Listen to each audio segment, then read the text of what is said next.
আসসালামু আলাইকুম, আশা করি সবাই ভালো আছেন। তো গাইস, ওয়েদারটা দেখতেছেন মাশাআল্লাহ অনেক সুন্দর। তো তীব্র গরমের মাঝখানে একটু হালকা বাতাস দিয়ে আল্লাহ পাক অশেষ রহমতের বৃষ্টি দিয়ে দিল আমাদের মাঝে। তো যাই হোক গাইস, চেয়েছিলাম একটু আলো আলো থাকতে বের হব, আমরা হাটে বের হব, তো আর বের হওয়া গেল না। কিন্তু আস্তে আস্তে রাত হয়ে গেল, তো বৃষ্টির কারণে আমাদের একটু লেট হয়েছে। তো যাই হোক গাইস, আপনাদেরকে ওয়াদা দিয়েছিলাম যে আপনাদেরকে আমাদের বৃহত্তম জিঞ্জিরা হাটের কিছু কিছু ভিডিও এবং কিছু নিউজ আপনাদেরকে রেগুলার দেওয়ার চেষ্টা করব। তো আমরা 4 ফ্রেন্ড মিলে চলে আসলাম জিঞ্জিরা হাটে। তো আল্লাহর রহমতে জিঞ্জিরা হাট এখন ভরপুর গরু দিয়ে ভরা। কিছুদিন আগে আপনাদের দেখাইছিলাম যে গরু নাই, গরু আসতেছে। তো ইন্ডিয়ান গরু আসবে, অস্ট্রেলিয়ান গরু আসবে, মহিষ আসবে। তো আলহামদুলিল্লাহ হ্যাঁ, সবই আসছে। দেখেন, একটা হাতির বাচ্চার মতন একটা গরু আমি দেখতেছি আর হাঁটতেছি। তো গাইজ যাই হোক, এখানে আমরা একটু দুষ্টামি ফাইজলামি করতে করতে আসলাম। তো ইদানিং আমার মনটা অনেক খারাপ থাকার অনেক কারণ আছে।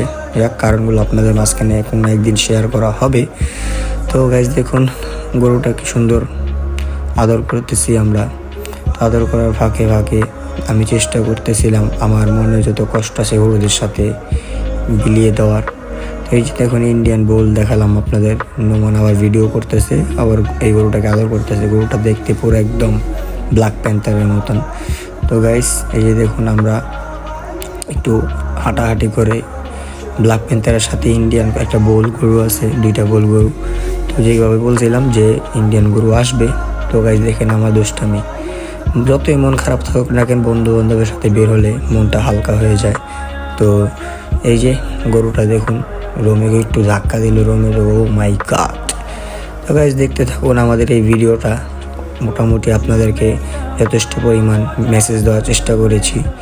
তো গাইস, আসবেন জিঞ্জিরা হাটে। আর অল্প কিছুদিন বাকি আছে আমাদের ঈদুল আজহা এবং আমাদের সবার একটা মুসলমানদের বড় উৎসব। তো গাইস দেখতে থাকুন আমাদের ব্লগটি, আশা করি আপনাদের ভালো লাগবে। ভিডিও করতে শেষ করতে থাক, আবার আমাকে কিছু খরচ লেগা। এই কথা দুই নালি আমার মাথা গরম হয়ে যেতেছে। ওই দেখেন লুচ্চা গরু।